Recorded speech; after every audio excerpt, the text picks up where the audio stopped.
Hello everyone, and welcome back to the channel. Today, we're diving deep into a glittering mystery that connects the British royal family to the last days of Imperial Russia. It's a story of revolution, survival, and a treasure trove of legendary jewels that vanished into history. Our story centers on a fascinating and sometimes controversial figure, Princess Michael of Kent, and her connection to the legendary Vladimir tiara and its long-lost sapphires. So, who is Princess Michael of Kent? Born Baroness Marie-Christine von Reimnitz. She married into the British royal family in 1978 when she wed Prince Michael of Kent, a first cousin of Queen Elizabeth II. But her royal connections run much deeper than her marriage. Her maternal grandmother was a Romanov, linking her directly to the tragic dynasty of Russia's last Tsars. This lineage gives her a unique and personal connection to the opulent world of Imperial Russia and its fabled jewelry collection. To understand the mystery of the lost jewels, we have to go back to the turmoil of the Russian Revolution in 1917. As the Bolsheviks seized power, the Romanov family faced a terrifying and uncertain future. The Grand Duchess Maria Pavlovna, also known as the Grand Duchess Vladimir the Elder, was one of the most prominent figures in the imperial court. She was the aunt of Tsar Nicholas II and a renowned society hostess with an absolutely breathtaking collection of jewels. She was famous for her exquisite taste and owned some of the most magnificent pieces in the world, including the iconic Vladimir tiara.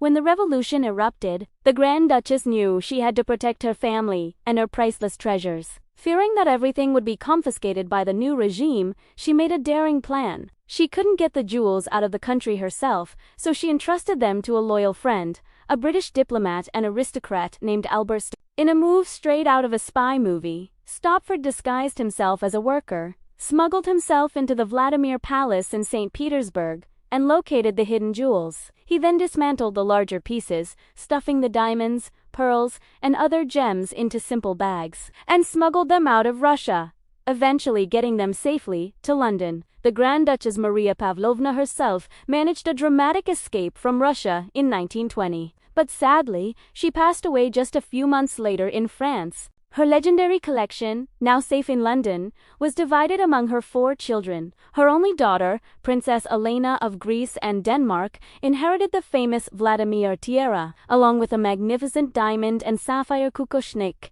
a traditional Russian headdress-style tiara. This is where the story gets really interesting. Princess Elena, in need of funds, began to sell off parts of her inheritance. In 1921, she sold the Vladimir tiara to Queen Mary, the grandmother of Queen Elizabeth II. The tiara had been damaged during its risky journey from Russia, but Queen Mary had it expertly repaired. She also made a clever modification. She had it adapted so that the original dangling pearls could be swapped out for her own emeralds, the Cambridge emeralds. This is the version of the tiara that Queen Elizabeth II often wore, making it one of the most recognizable pieces in the British royal collection. Today, it's frequently seen on Queen Camilla. But what about the sapphires? The original Vladimir tiara didn't have sapphires, but the Grand Duchess owned other incredible sapphire pieces, including the stunning sapphire kokoshnik that her daughter Elena also inherited. After selling the Vladimir tiara, Princess Elena also sold this sapphire kokoshnik. And who bought it? None other than Queen Marie of Romania. This is significant because Queen Marie later sold it to Cartier, who then dismantled it. The magnificent central sapphire, a jaw-dropping 137-carat stone, was sold to the wife of an American millionaire, and its whereabouts today are something of a mystery. Now, let's bring it back to Princess Michael of Kent. As the granddaughter of a Romanov, she has a deep, personal interest in this lost legacy. She has spoken publicly about her family's history and the treasures that were lost during the revolution. Many people have speculated about what happened to the other pieces from the Grand Duchess Vladimir's collection. While the famous tiara is safe in the Tower of London, countless other brooches, necklaces, and earrings simply vanished. One of the most persistent rumors is that there was a set of sapphires specifically designed to be worn with the Vladimir tiara. This is where the story becomes a bit like a historical treasure hunt. The Grand Duchess was known for her love of matching sets, she had the pearl drops for the tiara, and we know Queen Mary created an emerald setting for it. So, was there a sapphire version, too? Evidence suggests yes. A famous portrait of the Grand Duchess shows her wearing the tiara with what appeared to be large sapphire drops. These sapphires have never been seen since the Revolution. They went with the tiara when it was sold to Queen Mary, and they weren't part of the kokoshnik sold to Queen Marie of Romania. They simply disappeared, lost to the chaos of history. Imagine for a moment the value of these lost gems. Not just their monetary value, which would be astronomical, but their historical value. These were stones that were worn at the glittering balls of Imperial St. Petersburg, stones that witnessed the fall of a 300-year-old dynasty, and stones that were smuggled to safety in an act of incredible bravery. Princess Michael of Kent has often been seen wearing magnificent jewelry herself, much of it inherited from her own European aristocratic ancestors. Pieces like the Kent City of London fringe, tiara, and her stunning pearl and diamond choker show her appreciation for grand historical jewels. It's easy to see why the fate of her great-grandmother's lost treasures would be a subject so close to her heart. She represents a living link to that vanished world. The mystery of the Vladimir sapphires is a perfect example of how royal history is filled with these untold stories. While we can admire the Vladimir tiara with its pearls and emeralds, we're only seeing part of its story. The missing sapphire drops are a ghostly reminder of the revolution's devastation and the fragmentation of one of the world's greatest jewelry collections.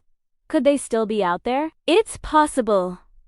They could be sitting in a private collection, their new owner unaware of their incredible imperial provenance. They could have been recut and set into a new piece of jewelry, their original form lost forever. Or, they could be tucked away in a forgotten vault, waiting to be read. This story really highlights the journey of royal jewels. They aren't just pretty accessories. They are symbols of power, legacy, and survival. They pass through generations, are altered by new owners, and sometimes they get lost along the way. The Vladimir tiara is a perfect emblem of this, rescued from a revolution, repaired and redesigned by a British queen, and now missing a crucial part of its original identity. So, the next time you see a picture of the Vladimir tiara, remember its incredible, turbulent history. Think of the Grand Duchess Maria Pavlovna, the daring diplomat Albert, and the lost Romanov sapphires that continue to capture the imagination of royal watchers and historians around the world. And think of Princess Michael of Kent, a modern royal who carries the memory of this lost imperial splendor in her own heritage. What do you think happened to the Vladimir sapphires? Do you believe they're still out there, waiting to be found? Let me know your theories in the comments below. It's a fascinating puzzle with no clear answer, a true untold royal secret.